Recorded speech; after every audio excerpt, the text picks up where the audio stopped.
Hey everyone, Christina Simmons from Say Yes to Holiness here. And this is episode 57 of the Say Yes to Holiness podcast. And I just want to be focusing upon how it is that we can really enter into these final weeks of Lent to be really able to allow God to really transform our hearts and minds and souls so that when we reach Easter, we're able to truly rejoice. And I mean truly rejoice. So what happens is that usually about this time in Lent, we're kind of heading into that home stretch, and we might start to get a little lackadaisical about our Lenten practices of prayer, almsgiving, and fasting. And so one of the things that we need to be doing is guarding against being less vigilant and become even more zealous about drawing closer to God. So that's what I'm going to be focusing upon today. So, our food for the head comes from St. Thomas Aquinas. He tells us we can't have full knowledge all at once. We must start by believing, then, afterwards, we may be led on to master the evidence for ourselves. I know that this is a very difficult thing for me. I really struggle with not having full knowledge at once. Of course, I'm kind of deceiving myself thinking that I have knowledge, even close to full when compared to what God knows.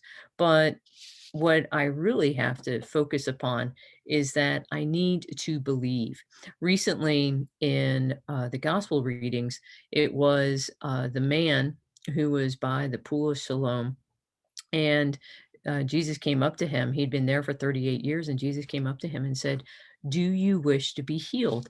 And that's the question that all of us have to answer. Do I truly wish to be healed? And so often we say that we do, at least I know I do, but I would rather choose my comfort or my sin, whatever that might be, versus truly loving God. I can't get my mind around the fact that letting go is something that I really enjoy, or something that I've kind of turned to as a way of comfort. It might be just binge watching a Netflix show, or it might be having some chocolate. And it's not that either of those things are bad, but rather it's in making that choice with a lack of full knowledge of how it is that these things could be hurting me. I know in one way they're preventing me from truly keeping Christ at the center and God first and foremost.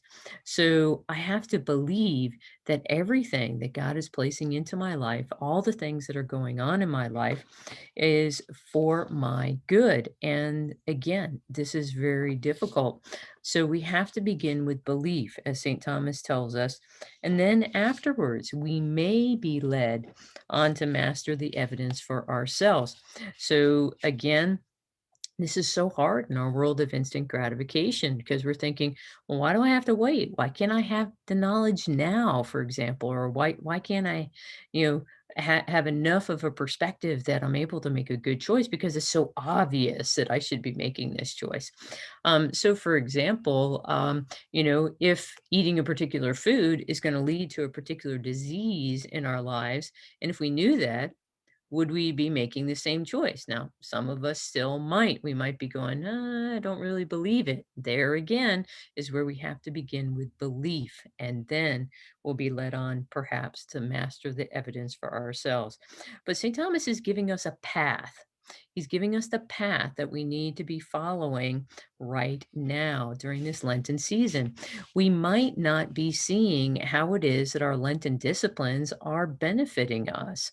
We might not see what's the value of them right now, but we need to trust. We need to begin by believing, and we need to know that just because God isn't giving us full knowledge doesn't necessarily mean that He's not working through what He has asked of us, especially through our Lenten resolutions. So if we truly trust that God is a good father, then and also that he desires only our good. Of course, a good father is only going to desire our good, but If we do that, then we need to continue to trust. We need to double down on that trust in these final weeks of Lent.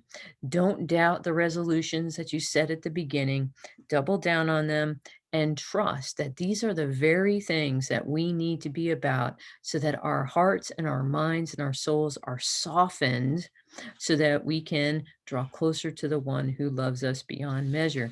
And, if we aren't able to do that, then at least believe, begin with belief, and then hopefully God will give us that evidence once we reach Easter, if not during this Lenten season. So we need to start with trust. We need to start with that belief and knowing that God is a good father and he only desires our good. So our food for the heart comes from St. Augustine. He tells us, "You never go away from us, yet we have difficulty in returning to you. Come, Lord, stir us up and call us back. Kindle and seize us. Be our fire and our sweetness. Let us love, let us run." Oh man, I mean, I was talking about it, about being attentive and faithful and trusting in the resolutions that we set at the beginning of Lent. And why is it that we struggle so mightily to put God first in our lives? Why is it that we're hankering for comfort and for indulgence and self-satisfaction? Why is that? I know I desire those things because I would prefer the comfort of watching a TV show to the possible uncomfortableness that might come from having a difficult conversation with someone, of being fully present to someone and doing whatever it is, going all in and doing whatever it is that they might need for support. Might just be a listening ear, but my fear is stopping me because I'm like, "Oh man, this might turn into an all day thing, and then I get no time for myself." Yeah, you hear that? I do. So what I tend to look at is that I'll be like, "Oh, you know, a little bit of me time doesn't hurt." But we have to remember that anything that we are about in our life is a grace. All of what God gives us is grace. And it's not for us, it's for everyone else. Yes, we benefit. But one of the other parts of this is that when we see success, when we look and we see that things are going well, we tend to pat ourselves on the back instead of thanking God for his grace, thanking him for making the project successful because it was he who made it successful, not us. And that's hard. But this is why this quote from St. Augustine is so powerful because we always have difficulty returning to him. We're asking God in this moment through this quote from St. Augustine to stir up our hearts and to seize us, to really help us double down and be firmly committed for these last couple of weeks of Lent. We can see the end in sight, but we need to persevere. We need to set aside our former ways of comfort. We need to set aside our desire to be indulged. We need to set aside our self satisfaction, our pride, so that we can continue on this prayer of prayer and fasting and almsgiving, because it's going to create in us a deeper capacity and willingness to be able to love. And that's what this Lenten journey is about, to not only see that God so loved the world that he gave us his only son to die for us, that he loved us that much. So we're meditating, we're reflecting upon love, but it's also so that we can grow in our capacity and our willingness to love, in our capacity to do so, and our willingness to say yes, to go and to love. This is what we are about. And St. Augustine says, "Let us love, let us run." We should be running at a good pace right now. In fact, the end is starting to get in sight. We might even want to pick it up a little bit. We're able to make it if we but trust in our Lord, have belief that everything is, according to his will, and he only wills our good. And we're able to do this with his grace. If we ask for his grace, he will give us his grace. So it's time to start running. Our food for the hands comes from one of my all-time favorite saints, Saint Maximilian Kolbe. He writes to us, holiness can be attained only through daily self-denial. If it is difficult, let us turn to the Immaculata, and she will teach us how to do it and add the strength to practice it. Wow, just think about that for a moment, about the fact that if we turn to Mary, so I'm going to get to the whole daily self-denial in a bit, but if it gets difficult for us, all we have to do is turn to Mary, and she's going to teach us how to do it, and she's going to give us additional strength to practice it. So, as we go about the practice of daily self-denial, all this is incremental change. That's the foundation of a good habit. In the book, Atomic Habits by James Clear, he makes the point that if you get 1% better every day for 1 year, you end up being 37% better at the end of that year. So it's important for us to bear in mind the fact that we can do this 1%, 1% better. That means that I do one thing a little bit better today, just one thing. So it could be that instead of the extra bite of whatever it was that I was eating, to go and grab another cookie or whatever, self-denial. If I really love cream in my coffee, on my second cup of coffee, you see, I didn't say no coffee, okay, but rather on that second cup of coffee, you do a little bit less cream. You make it so that it's not quite perfect. This is what self-denial is. This is how we can continue to get better, and we can continue to grow in holiness. So the biggest thing is that God doesn't abandon us to this journey to be on our own. Again, he gives us Our Lady to help teach us how to do it. And Mary is uniquely positioned to do that. Why? Because she taught Jesus how to do it.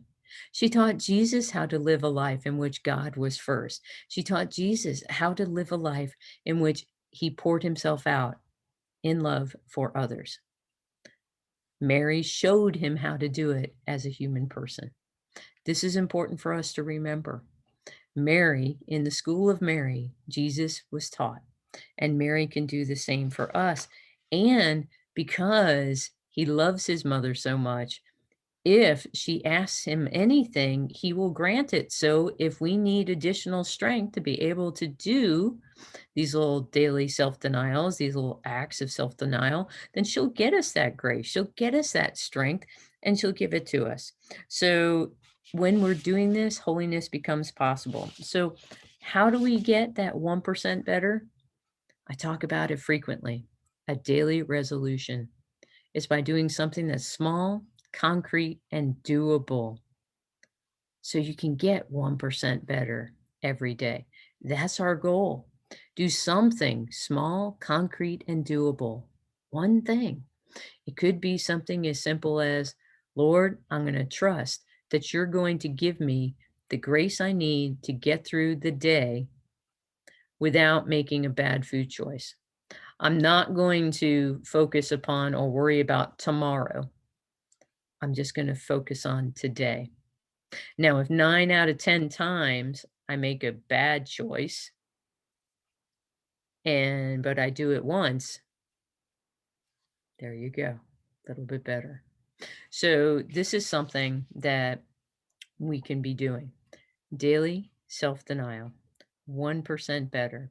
Use a daily resolution in order to grow in trust, be able to grow in our hope and grow in our faith that God is working in our hearts and minds. And we allow him to do that by asking Our Lady to help us, to teach us and to help us. So our food for the feet comes from the Memento Mori Lenten devotional.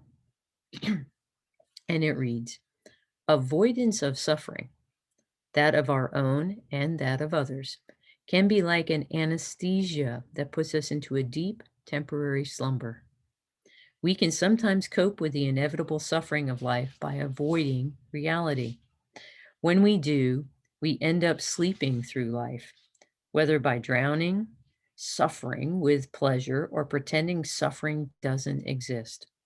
But when we do these things, we miss both the painful and the wondrous aspects of life.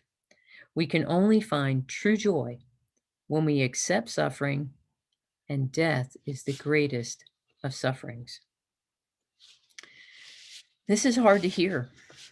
This is very hard to hear. We don't want to be thinking about our death, but none of us is guaranteed today. And it's in pondering and reflecting upon the fact of, if I was to die in this moment, if I was to die right now, for example, and I was to come before my Lord, would I be able to tell him that I was doing my utmost for his highest? That's an old book that's out there. But can I tell my Lord that I was doing all I could in order to put him first and to serve him and to love him? In this very moment, I think that I am, because I'm trying to will your good by sharing what God has given me. So in that way, we always are striving to realize that, hey, if my moment is now, then I've done the best that I can in this moment. And I've done the best that I can leading up to this moment. That's what we're striving for. This is what the road to holiness looks like. But are we asleep? Have we anesthetized ourselves from any type of pain or suffering? Are we avoiding it at all costs because our fear of the potential of that pain or suffering is greater than it might actually be?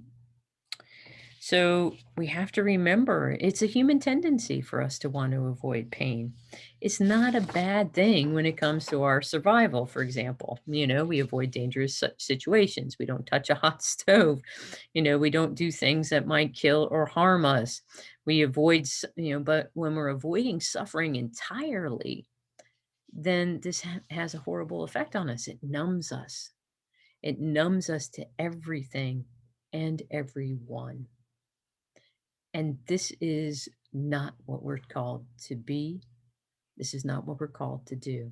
Because when you're numb, then what happens is that you miss out on true joy too. That was what the quote was about. It said that when we end up sleeping through life, then what happens is that we miss both the painful, but then also the wondrous aspects of life. This is what Lent does for us. By focusing upon the suffering and death, the passion, suffering, death of Jesus, what we do is that we prepare our hearts and our minds to be able to truly rejoice in the great joy and wonder of the resurrection. When we're focused upon the passion, suffering, and death of our Lord and his great love for us, then we're able to be in awe at that great gift. We're able to truly rejoice in the peace and the great love that is expressed through the mystery of the resurrection. We're able to be, to do this because we are focusing upon our suffering and death of our Lord and how it is that we have been a part of that. But when we, so not only are we avoiding the wondrous aspects of our life when we avoid pain, but when we avoid suffering, it actually is dehumanizing. Because what happens is that when we are avoiding that suffering, then we're not willing to engage or to accompany somebody who is suffering. Our capacity to suffer reduces as well. I know in my own life, a flip side of all of this, I know in my own life, in the aftermath of different traumas and sufferings and deaths that have happened in my life, I've been truly appreciative of the joys and wonders of life in the midst of that. The smallest thing becomes the most wondrous. This is what Easter should be about. We have to stop settling for good enough and rather strive for excellence, strive to go all in so that we might possibly experience the greatest joys that there are to be had in the living of this life. Because that's the life that we were created for. We were created for a life of deep purpose, of authentic peace, of abiding abundance. We weren't created for good enough. We were created, to paraphrase Pope Benedict Emeritus XVI's words, we are created for greatness. This is what these last couple of weeks can help us inch ever closer towards. And Mary continues to be a model of a person who experienced great sorrows, but also great joys. She was able to live in union with Jesus for 33 years. At least he was alive during those 3 years, even though he might be gone in public ministry. She still saw him. But the fact still remains is that she was able to experience this through faithfulness of living in complete union with love himself. And it prepared her to be able to live with him forever in eternity. That is the path to holiness. We just have to be willing to continue upon it. We just have to be willing to, I'll use this quote from C.S. Lewis. We just have to be willing to imagine ourselves as a living house. And God comes in to rebuild that house. And at first you understand what he's doing. He's getting the drains right. He's stopping leaks in the roof, etc. And you knew those jobs needed to be done, so you're not really surprised. But then he starts knocking the house about in ways that are really painful and don't make a lot of sense. What's he up to?